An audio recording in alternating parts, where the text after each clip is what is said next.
Quand un homme affronte ce qui est en lui, il peut sans doute être utile. Affronte ce qui est en lui? La colère, la tristesse, ou peut-être de vieux souvenirs de temps depuis longtemps disparus. Ce genre de choses. Les flammes de la haine ne peuvent être enfouies indéfiniment simplement en sculptant des statuettes de Bouddha. Et lorsque ces flammes finirent par entièrement consumer l'âme de Loroth, ce dernier perdit complètement le contrôle. Et dans une tentative ratée de se réincarner en Shura, cette haine sans fin transforma votre meilleur allié en votre pire cauchemar. Bonjour et bienvenue dans cette nouvelle vidéo. Aujourd'hui on parle de Sekiro et du démon de la haine.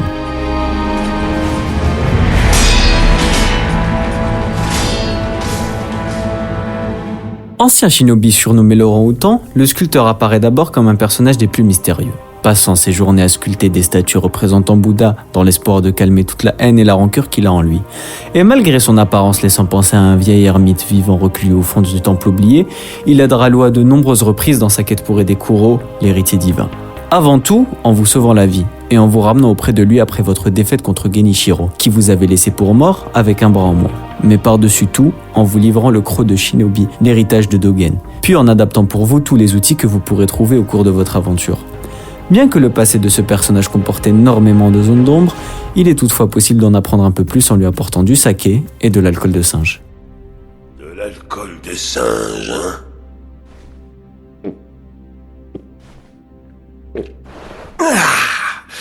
Ça brûle toujours autant la gorge. Et ça fait vraiment remonter les souvenirs. Il y a bien longtemps, dans un lieu aux confins du royaume d'Ashina, connu sous le nom de Vallée Engloutie, les singes qui y résidaient pouvaient assister à un drôle de spectacle. Deux shinobi sans maître ni maison, croisant inlassablement le fer devant ces immenses statues de Bouddha. L'un était connu sous le nom de l'orang-outan et sa partenaire avec qui il s'entraînait portait le nom de Kingfisher. Ils se livraient tous deux, jour après jour, à un entraînement des plus difficiles, qui consistait en un combat à mort entre les deux guerriers. Au bout d'un certain temps, leur mouvement devint si imprévisible qu'il fut presque impossible de différencier les singes des deux shinobi.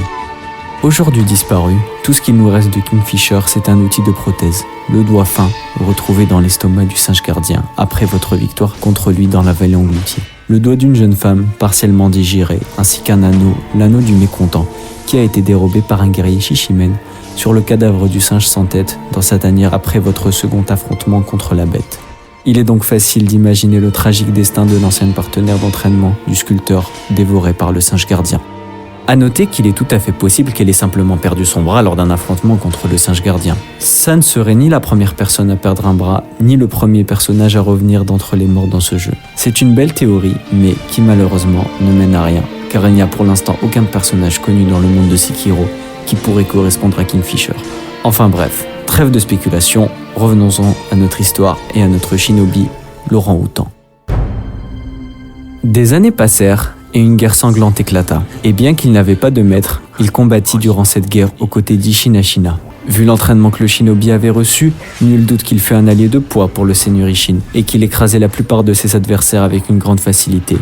Voire une trop grande facilité, qui lui fit prendre goût au sang de ses victimes et au meurtre. Une soif de sang inextinguible qui le poussa inlassablement vers la voie de Shura, ce qui força le seigneur Ashina lui-même à intervenir et à se battre contre le shinobi, lui arrachant au cours du combat son bras gauche. 兵士、民草合わせて死者数千。生き残りはほとんどなし。アシナは戦国最も悲惨な殺戮の舞台となり、その地には後々まで鬼が潜んだという。Un Shura est ce que peut devenir ceux qui ont choisi la voie du meurtre. Ils ne se souviennent pas pourquoi, ils sont simplement fascinés et tuent uniquement pour la joie que cela leur apporte. Voici ce que dit Ishin Ashina lorsque vous lui donnez l'alcool de singe, que l'on appelle aussi vin des Shura. Lorsqu'un shinobi prend plaisir à massacrer ses ennemis les uns après les autres et qu'il commence à prendre goût à toute cette violence, L'ombre de Shura apparaît alors dans ses yeux, une ombre qu'Ishin a vue il y a longtemps sur le sculpteur, et qu'il reconnaît plus tard dans les yeux de Lou, le mettant par la même occasion en garde que si jamais cette ombre grandissait en lui, il devrait alors intervenir, comme il l'avait fait autrefois, face au sculpteur. お主の目にも修羅の影があるぞ。せいぜいわしに切られぬよう肝に銘じろ。 En ce qui concerne le shinobi de l'héritier divin, il est en votre pouvoir de contenir cette soif de sang ou au contraire de la laisser s'exprimer et de s'emparer totalement de vous, débloquant ainsi la fin Shura, considérée comme le bad ending du jeu, après avoir tué les uns après les autres Emma, Ishin et enfin votre père, la chouette. Ce qui laissera alors pleinement entrevoir l'aura de Shura autour de Lou.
Les Shura dont il est fait mention dans Sekiro sont inspirés des Ashura que l'on retrouve dans le bouddhisme et l'hindouisme. Il est à noter que les Ashura du bouddhisme diffèrent assez de ceux de l'hindouisme sur certains points. Ce sont des dieux emplis de colère, d'orgueil, d'envie et d'hypocrisie, dont la haine n'a d'égal que leur désir de supériorité. Parmi toutes les formes de réincarnation que l'on peut trouver dans le bouddhisme, la réincarnation en Ashura est souvent considérée comme l'une des mauvaises réincarnations.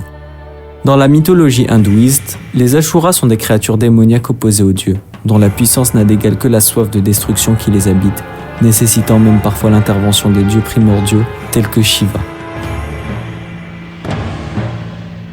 Sa soif de sang a donc conduit le sculpteur vers la voie de la destruction, la voie de Shura, dont il ne sortira qu'avec un bras en moins grâce au seigneur Ishin. Il entreprit alors d'enfouir toute sa haine et sa colère pour que plus jamais l'ombre de Shura ne puisse s'emparer de lui à nouveau. Ce qu'il tentera de faire en sculptant des statuettes de Bouddha. Mais malheureusement, il ne pouvait se résigner à abandonner la voie du shinobi. Après tout, il avait passé des années, voire des décennies à s'entraîner, et c'était la seule chose qu'il savait faire. C'est alors que Dogen, le médecin le plus talentueux de tout le royaume, ami de longue date et père d'Emma, lui apporta un prototype, celui de la prothèse shinobi.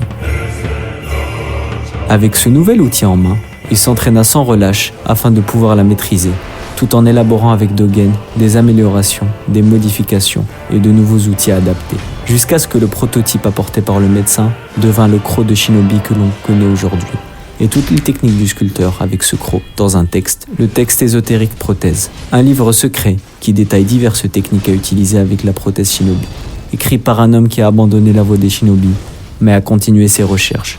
Il ne pensait pas transmettre un jour ses découvertes. Les forces du ministre de l'Intérieur marchent sur Ashina, et les flammes de la guerre repartent de plus belle. Et malgré des années passées à contenir toute sa rage au fond de lui en sculptant des statuettes de Bouddha, lorsqu'Emma demande au sculpteur si les flammes brûlent toujours, il répond qu'il pourrait sculpter des Bouddhas indéfiniment, et les flammes de la haine continueraient de faire rage. Et dans une tentative ratée de se réincarner en Shura, le sculpteur prit alors la forme du démon de la haine. Un énorme monstre remplaçant au passage son bras manquant par un bras enflammé, détruisant et brûlant tout sur son passage, vous offrant d'ailleurs le combat de boss le plus difficile de tout le jeu. Mais prenons un instant pour comprendre pourquoi ce boss est si difficile. En effet, durant la quasi-totalité du jeu, on vous incite à parer plutôt qu'esquiver, car les parades permettent de faire monter la jauge de posture des ennemis, vous permettant alors de réaliser un coup mortel qui, quels que soient les PV de votre adversaire, réduira leur jauge de vie à 0 si elle se remplit complètement. Il s'agit de la mécanique la plus importante du gameplay de Sekiro. Malheureusement, contre le démon de la haine, la parade est inutile voire fortement déconseillée. Sur la grande majorité de son moveset, car du fait de son bras enflammé, dont il se sert pour la plupart de ses attaques, vous vous prendrez quand même des dégâts si vous vous risquez à parer ses coups, tout en faisant grimper la jauge de brûlure, qui vous fera des dégâts sur la durée si elle arrive au maximum. Pour espérer pouvoir le vaincre, il vous faudra jouer alors sur les esquives, et quelques outils de prothèse qui vous sauveront la vie, comme le sifflet du mécontentement et le parapluie de Suzaku. C'est très simple, il s'agit tout simplement d'un boss de Dark Souls dans Sekiro. Sauf qu'on joue à Sekiro et pas à Dark Souls. Voilà ce qui a rendu, en tout cas pour moi, ce boss si difficile à vaincre. Mais revenons-en à notre histoire. Le sculpteur devenu maintenant le démon de la haine doit être arrêté, et c'est à vous qu'il a confié cette mission lorsqu'il n'avait pas encore perdu la raison. Durant tout le combat, il est empli de rage et de haine, et seul le sifflement de son ancienne camarade, à travers l'outil de prothèse du mécontentement, sera capable de le calmer pendant quelques secondes, vous offrant alors un court répit pendant le combat. Une fois le combat terminé et votre ancien allié délivré de toute cette souffrance, il vous remerciera dans un dernier souffle de vie. Lou.